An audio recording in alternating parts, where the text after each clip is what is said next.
नागरिकगण, कपड़े के व्यापारीगण एवं हमारे शहर जबलपुर के उपभोक्तागण, विगत अनेक दिनों से आप लोगों को एक बात समझ में आ रही होगी कि कपड़े का संपूर्ण व्यापार जो उत्पादक मंडियां हैं उन्होंने अपना व्यापार बंद करके रखा है और जबलपुर में भी निरंतर जीएसटी के विरोध में कपड़ा व्यापारी आंदोलित हैं। मैं आपसे सिर्फ एक छोटी सी बात पूछना चाहता हूं। मैं अपने प्रधानमंत्री की, अपने गृह वित्त मंत्री की किसी प्रकार की आलोचना नहीं करना चाहता, लेकिन एक बात जरूर पूछना चाहता हूं कि जब नोटबंदी हुई, पूरा देश आंदोलित था, लोग परेशानियों में झूम रहे थे, तब हमारे प्रधानमंत्री जी जापान की यात्रा पर थे। आज जब उन्होंने जीएसटी लागू कराई, जब देश का कपड़ा व्यवसाय और दूसरे लोग आंदोलित हुए, चाहे वो मार्बल के व्यापारी हों, चाहे कपड़े के व्यापारी हों या दूसरे और ट्रेड के लोग हैं, इनकी परेशानी सुनने की बजाय आप इजराइल की यात्रा पे गए।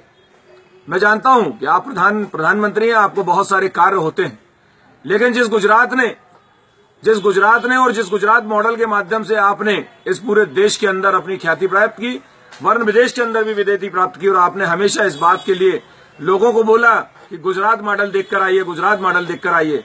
आज गुजरात मॉडल क्या किसी प्रशासनिक अधिकारी या सिर्फ आपके कहने से बना? गुजरात मॉडल को बनाने में वो सारे व्यापारी जो आज अहमदाबाद के व्यापारी हो, जो सूरत के व्यापारी हो, जो राजकोट के व्यापारी हैं, उन सारे व्यापारी और उधर की जनता ने आपको मदद की, उन्होंने आपको चंदा दिया, उन्होंने आपकी पार्टी को मजबूत किया, तब जाके आपका गुजरात मॉडल बना। उसी गुजरात मॉडल के लोग आज वहां पर बैठे हुए हैं।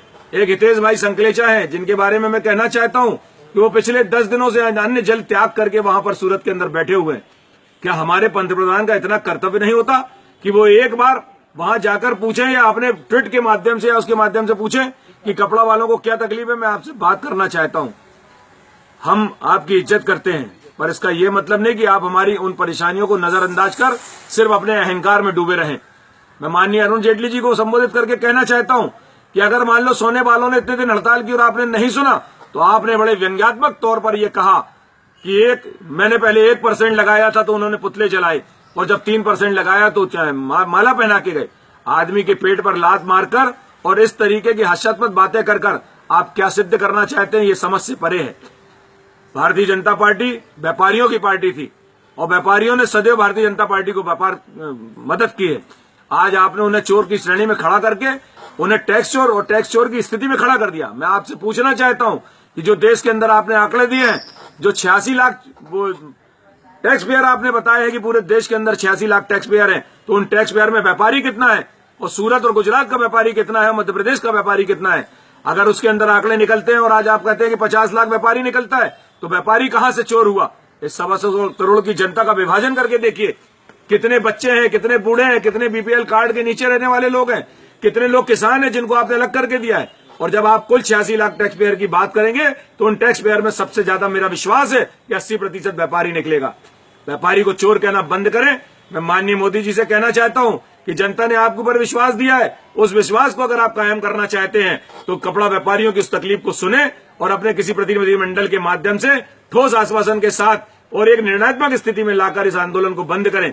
कल को अगर हितेश भाई संकलेचा को कुछ हुआ तो इसका जवाबदार कौन होगा? और गुजरात के संपूर्ण व्यापारियों को नमन करता हूं कि आपने जिस शिद्दत के साथ इस आंदोलन को उठाया है, ये हमारा कर्तव्य है पूरे देश के व्यापारियों का कि हम आपके उस आंदोलन में सहभागी बने। हम कहीं अगर आपके साथ हो पाएंगे तो ये हमारा कर्तव्य होगा और हम गौरवान्वित महसूस करेंगे। मैं अनुराग जैन गढ़ावाल, पूर्व अध्यक्ष जबलपुर थोक बस विक्रेता संघ, गुजरात के समस्त व्यापारियों को नमन करता हूं, वंदन करता हूं।